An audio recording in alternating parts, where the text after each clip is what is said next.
Baik teman-teman, selamat datang kembali. Pada kesempatan kali ini saya akan membahas analisa saham atau rekomendasi saham untuk besok tanggal 15 Juli 2022, hari Jumat ya besok ya. Jadi ada yang mengatakan kalau hari Jumat itu hari take profit nasional ya seperti itu ya, karena banyakan merah seperti itu atau koreksi ya seperti itu ya. Tapi menurut saya sih saya tetap fokusnya kepada saham-saham yang ada di portfolio atau di watch list kita ya seperti itu ya. Jadi fokusnya ke pergerakan harga sahamnya, bukan kepada harinya ya seperti itu ya. Saya langsung bahas yang pertama adalah ASA. Jadi ASA ini memang barusan IPO sebelumnya ya. Sebelumnya saya sudah profit lumayan banyak dari IPO, tapi ketika koreksi kali ini kan sudah mulai rebound, saya belum buy terus terang aja ya, karena dia masih baru IPO, jadi saya masih belum begitu berminat terus terang aja. Nah di sini kan saya sudah pernah bahas sebelumnya juga ya, bahwasanya untuk ASA ini selama dia bertahan di atasnya 214 dia masih cukup bagus. Yang kalau mau buy silahkan, tapi saya sudah sebutkan resikonya memang cukup tinggi. Kenapa? Karena volumenya bisa tiba-tiba hilang ya. Ini contohnya di sini dia hijau, volumenya lumayan tinggi ya. Kemudian besoknya volumenya rendah seperti itu ya. Bahkan kecenderungan di sini juga tidak liquid ya ketika dia ARB ya, atau auto reject bawah ya, tiba-tiba buka gap down. Jadi apakah ini resiko dibanting ya, kita nggak akan pernah tahu karena sejarahnya masih belum cukup untuk menyimpulkan ya, karena dia barusan IPO ya. Nah di sini yang sudah punya pasang aja trading stopnya di 280, atau yang kalau kedekatan ya kita pasang di 262 dan 244 ya, kurang lebih seperti itu. Nah kalau yang belum punya, kalau mau buy, saran saya sekalian tunggu breakout ke atas 300 ya di sini ya. Atau kalau mau tunggu buy on weakness di area 214. Artinya buy on weakness itu kalau dia turun di bawahnya 214, kita belinya kalau dia sudah berhasil naik ke atas 214. Artinya ditutup di atasnya 214 ya. Jadi sebelum penutupan kalau dia masih bertahan di atasnya 214 setelah breakout ya, kita boleh buy. Atau besok paginya aja kalau misalnya masih ragu-ragu ya, itu untuk area buy weakness. Jadi kalau turun jangan langsung buy, kita tunggu rebound atau mantul barusan kita buy, naik ke atas 244 tambah lagi, naik ke atas 262 tambah lagi, dan seterusnya. Atau kalau misalnya nggak dikasih ya kan, nggak dikasih ya karena dia berhasil naik lagi, ya kita buy high sell higher, naik ke atas 300, kita boleh buy. Target berikutnya kira-kira di mana Pak Suntar? Ini saya gambarkan di area di sekitar 322, kemudian dia kalau naik lagi ya kurang lebih sekitar area ini ya 376 ya, atau pakai area yang agak atas 394 ya seperti itu ya. Saya gambarkan dua area aja di sini. Sebentar.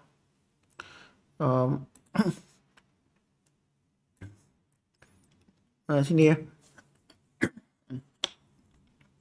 354 dan 394. Jadi kalau dia naik ke atas 300 kita boleh buy, naik ke atas 322 tambah lagi, naik ke atas 354 tambah lagi, target price-nya di 394, kurang lebih seperti itu ya. Nah tapi buy-nya bertahap aja, jangan terlalu agresif ya, karena ini masih cenderung fluktuasinya sebenarnya lumayan tinggi ya seperti itu ya. Volumenya bisa tiba-tiba hilang ya, jadi jangan terlalu agresif ya, hati-hati juga. Kalau misalnya Anda takut resikonya tinggi ya lebih baik pilih saham yang lainnya aja ya, daripada nanti nyangkut nyalahkan orang lain ya, kurang lebih seperti itu. Berikutnya untuk ADMR. ADMR memang sering banget saya sebutkan ya, saya sudah sebutkan ya, belum buy ya, terus terang aja ya. Walaupun candlenya hijau, tunggu aja kalau dia naik ke atas 1900 lebih baik, karena di sini MA20-nya masih mengarah ke bawah ya. Ini yang biru ini ya, harganya masih banyak MA20. Jadi kalau buy sekarang sebenarnya masih cenderung risiko. Tunggu aja naik ke atas 1900 kita buy. Kalaupun mana mau curi start ya, copet ya, paling nggak paling cepet banget naik ke atasnya 1700 ya, atau 1705 ya. Di sini hanya tanggal 12 Juli ya. Seperti itu ya. Tapi saran saya sih lebih baik tunggu naik ke atas 1900 saja, lebih aman ya. Jadi buy-nya bertahap, naik ke atas 2000 tambah lagi, target price berikutnya di 2200. Kurang lebih seperti itu untuk ADMR. Berikutnya untuk PTBA, dia masih menguji resisten pas 130 ya. Yang mau buy sekarang boleh nggak Pak Suntar? Yang belum punya boleh aja. Buy-nya bertahap ya, nanti naik ke atas 4130 tambah lagi, naik ke atas 4250 tambah lagi, dan seterusnya ya. Target price-nya di 4520. Jadi setiap kelipatan Rp50 atau Rp100 boleh tambah lagi, sebenarnya seperti itu ya. Nah ini memang kalau kita perhatikan resistennya 4130 ini kurang lebih resisten dari sideways areanya 3710 sampai dengan 4130-an ya, kurang lebih garis saya seperti itu ya. Nah jangan kaget kalau misalnya dia tembus ke atas 4130 kemudian langsung turun ke bawah ya, memang di sini resistennya. Tapi jangan sampai resisten itu menjadikan tembok yang membatasi kita untuk profit lebih tinggi lagi ya. Jadi kalau naik ke atas 4130 ya kita ikutin aja, boleh tambah lagi atau average up ya. Naik ke atas 4250 boleh tambah lagi, buy up ya istilahnya ya, average up. Berikutnya setiap kelipatan Rp50 atau Rp100 kita tambah lagi ya. Nah, sebelumnya memang ada yang tanya, Pak Sundar kalau sistemnya average up kita take profitnya kapan? Take profitnya kalau kita kena trailing stop ya, atau kena stop loss ya misalnya kalau gagal ya. Nah di sini kalau mau buy on weakness tunggu aja di 3710 kalau nggak mau buy sekarang ya. Jadi pilihannya ada dua, breakout pas 130 atau tunggu di 3710. Artinya kalau dia koreksi di bawah 3710 ya seperti ini ya. Koreksi di bawah 3710 kalau dia berhasil rebound menjelang penutupan kita boleh buy atau besoknya aja kalau misalnya masih ragu-ragu ya. Buynya bertahap aja. Setiap kelipatan Rp50 atau Rp100 kita boleh tambah lagi. Atau gunakan acuan di sini ya tengah-tengahnya, naik ke atas 3930 kalau mau tambah lagi atau average up ya silahkan seperti itu ya. 3930 saya ambil dari mana? Saya ambil dari low-nya di sini ya. Kurang lebih ya. Jadi nggak bisa pas banget ya. Area low-nya di sini dan di sini kurang lebih ya. Di tanggal 27 Junian kurang lebih saya tarik garis gini ya. Ini sebelumnya kurang lebih seperti itu. Jadi sebenarnya untuk PTBA ini masih cenderung sideways di atas ya. Jadi buy-nya bertahap aja. Kalau takut ya tunggu aja buy weakness, atau kalau nggak dikasih ya kita buy high sell higher. Kurang lebih seperti itu. Berikutnya ITMG. ITMG juga sudah saya sebutkan. Ini dia 34.500 hampir tercapai ya. Nah, apakah yang belum punya boleh buy sekarang nggak Pak Sunar? Boleh ya seperti itu ya. Atau kalau misalnya masih takut tunggu di bawah ya tunggu aja di 32.200 atau 30.500. Maksimum di 29.000. Artinya kalau dia turun ya seperti ini ya, turun di bawah 32.200, kemudian kalau dia berhasil naik ke atas 32.200 kita boleh buy. Mungkin ada yang protes, oh Pak Sunar, di sini naik ke atas 32.200 ternyata besoknya turun lagi Pak Sunar. Terus dia naik lagi saya nggak buy back gitu ya. Mungkin dia takut ya karena sebelumnya naik turun gagal ya. Makanya saya sudah sebutkan ya, sering juga ya. Yang ikutin saya harusnya sudah tahu. Kalau pertama kali kita gagal, kedua kalinya gagal, ketiga kalinya belum tentu gagal ya, seperti itu ya. Kalau trading memang seperti itu ya. Kadang-kadang kalau buy dia, wah turun lagi maksudnya. Oh, ternyata dijual naik lagi. Ya gitu ya. Capek dong ya. Ya kalau memang trading ya seperti itu ya. Kalau nggak siap mental ya mungkin pakai strategi investasi ya bisa aja seperti itu ya. Jadi jangka menengah atau jangka panjang ya. Nah di sini yang belum punya kalau mau buy high sell higher naik ke atas 34.500 boleh buy. Berikutnya kalau mau tambah lagi 35.000 ke atas boleh buy 35.500 itu target price-nya ya. Berikutnya lagi target price-nya di 37.000. Memang ini posisinya sebenarnya kalau dibilang uptrend dia cenderung sideways masih ya di jalur uptrend-nya. Dia sedang menguji area 33850 ya. Ini sudah tembus ke atas. Ya selama bertahan di atasnya itu dia masih ada peluang untuk breakout lagi dengan targetnya di 37.000 ya. Kalau dia naik lagi masih bisa lagi nggak Pak Sunar? Masih bisa ya. Kurang lebih berikutnya saya nggak gambarkan lagi ya setiap kelipatan Rp500 lah. Ya seperti itu ya. Cukup ya. Oke untuk BP sepertinya masih naik lagi Pak Sunar. Tapi kecenderungan kok naiknya melambat gitu ya. Ya sebenarnya masih cukup bagus ya. Trading range-nya dia di 130 dan 150. Jadi yang sudah punya stop loss maksimumnya lebih baik di 130 ya. Artinya kalau dia turun lagi di bawah 130, saran saya sih lebih baik jual dulu ya. Kalau misalnya masih ragu-ragu ya jual dulu 50% lah ya. Turun bayar 118, jual dulu semuanya. Yang mau buy on weakness tunggu di area 106 ya. Karena kalau kita lihat di sini sebelumnya dia naik tinggi kemudian dia koreksi sampai di bawahnya 106 ya dia testingnya. Jadi tunggu di 106 atau 118 lah ya, kurang lebih seperti itu ya kalau mau buy on weakness. Jadi kalau dia koreksi kemudian dia berhasil rebound atau mantul ke atas, di sana kesempatan kita untuk buy, istilahnya buyback ya. Ini memang MA20 nya masih mengarah ke atas ya, harganya masih di atasnya MA20. Jadi kalau pun mau buy sekarang boleh aja tapi jangan terlalu agresif ya.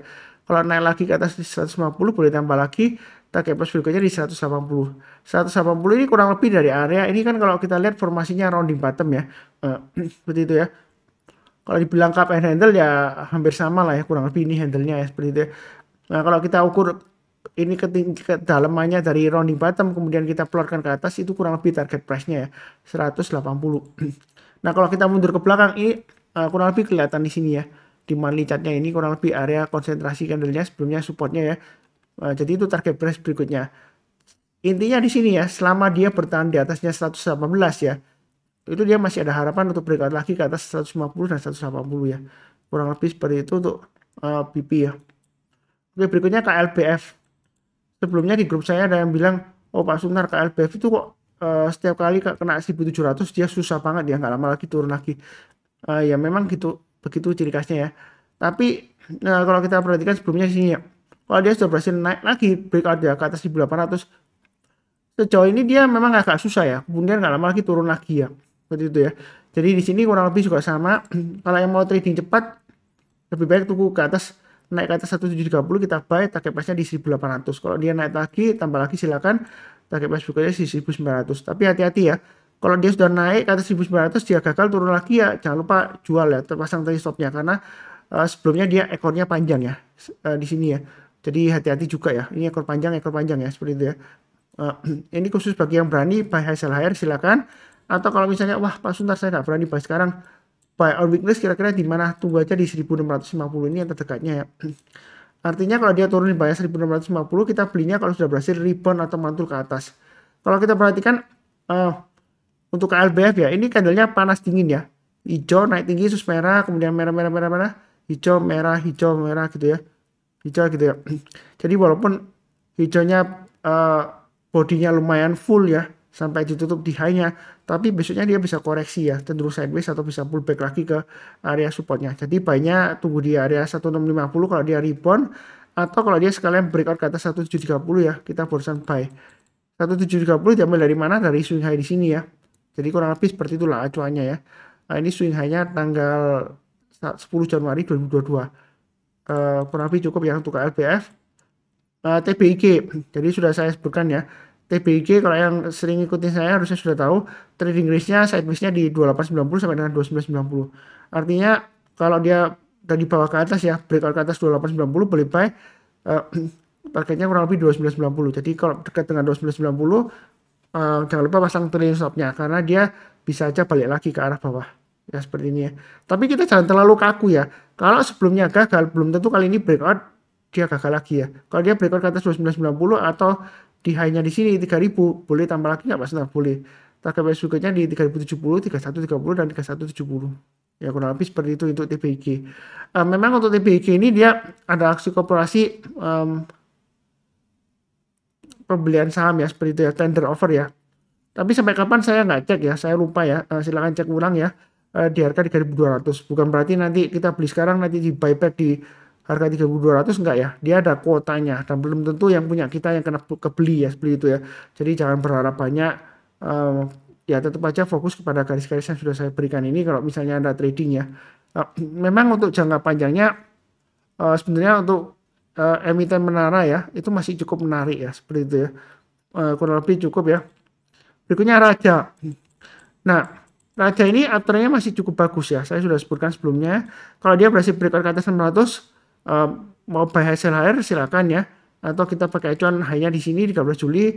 Target price berikutnya kan saya sudah gambarkan 60. Nah ini kalau dia sudah berhasil naik ke atas 60, target price berikutnya di mana? 825. Nah 825 dari mana Pak Sunar? Ini saya mundur ke belakang ya, ini dari high-nya di sini ya, sebenarnya 830 di sini ya. Sebentar saya geser ke atas ya, 830 ya. Saya salah lihat sebenarnya. Jadi ini masih ada peluang untuk naik lagi ke atas target price berikutnya di 830. Kalau mau tambah lagi atau average up tengah-tengahnya ya, kurang lebih mungkin 700 atau 750-an ya, kurang lebih seperti itu ya. Jadi yang suka sistem average up ya, karena dia trennya masih cukup bagus, uptrendnya naik ke atas 640 kan saya sudah sebutkan ya, boleh buy up atau buy high sell higher ya, bagi yang belum punya ya. Kemudian naik lagi ke atas 700, tambah lagi, naik ke atas 750, tambah lagi ya. Target price berikutnya di 830. Jadi saya lihatnya sih ya, ini kan MA20 ini sudah mengarah ke atas ya. Jadi uptrendnya masih cukup bagus. Ini candlenya masih di atas MA20, jadi masih cukup bagus ya. Kalau misalnya Anda takut, wah Pak Sunar, saya takut ketinggian gitu. Ya tunggu aja area buy increase-nya saya sudah sebutkan 420, 364 dan 320. Ini maksimumnya, tapi berhubung dia sudah naik tinggi ya, yang ini saya hapus saja. Artinya kalau dia turun lagi di bawahnya 420, itu jangan buy on weakness ya, karena kita nanti bisa terjebak lagi di area sideways-nya di sini ya. Dia bisa aja turun lagi ke bawah 320 karena dia sudah berhasil breakout higher high, tapi dia testing area konsolidasi sebelumnya. Apalagi kalau sudah hampir ke 320 ya, dia bisa kecenderungan turunnya lebih dalam ya. Seperti itu ya. Jadi saya naikkan area buy weakness-nya di 420 atau 498. Artinya kalau dia turun koreksi di bawahnya, kita barusan buy-nya itu kalau sudah berhasil rebound atau mantul ke atas ya, seperti itu ya. Atau kalau nggak dikasih ya, kita kan ditutup di high-nya 555 ya. Mau buy langsung besoknya boleh aja ya, tapi buy-nya bertahap aja. Target price berikutnya 700 dan 750. Nah, kurang lebih seperti itu ya. Oh ya, sekedar menambahkan aja, di grup Gaya sebelumnya ada yang tanya ke saya juga ya. Sebentar Raja itu boleh tambah lagi nggak ya, seperti itu ya. Di sini kan candlenya merah, ya kan?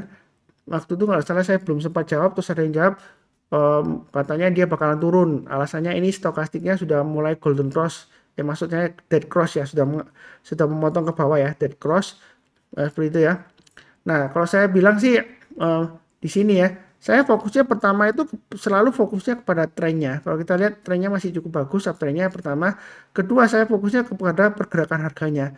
Nah, mengenai indikator stokastik, ya kan, itu dia momentum indikator. Nah, kita jangan lupa ya. Nah, kalau kita bicara mengenai uptrendnya masih cukup kuat, itu stokastiknya selalu berada di area oversold ya, seperti itu ya. Jadi jangan berarti wah dead cross berarti sudah jual dulu, dia nggak mungkin breakout lagi, belum tentu ya. Tetap fokusnya ke price actionnya, bukan ke stokastiknya, karena stokastik itu adalah indikasi momentum ya. Jadi kalau periodenya 14 itu berarti 14 hari ya limitnya ya. Kalau dia masih kuat uptrendnya ya, dia masih bisa breakout lagi, naik lagi ya, walaupun dia di area jenuh beli ya, seperti itu ya. Sudah mentok istilahnya, katanya gitu ya bahasa Jawanya ya. Dia ini sudah dead cross, turun berarti pasti turun, belum tentu ya, seperti itu ya. Buktinya di sini harganya masih bisa higher high ya. Yang penting di sini fokus pada garis-garis yang sudah saya berikan, pasang trailing stopnya dan stop lossnya, kurang lebih seperti itu. Ini bagian kedua. Berikutnya ya, jangan lupa yang belum nonton bagian pertama silahkan nonton. Seperti biasanya, saya doakan selalu semuanya selalu sehat, damai dan sejahtera selalu. Amin. Terima kasih banyak. Sekian.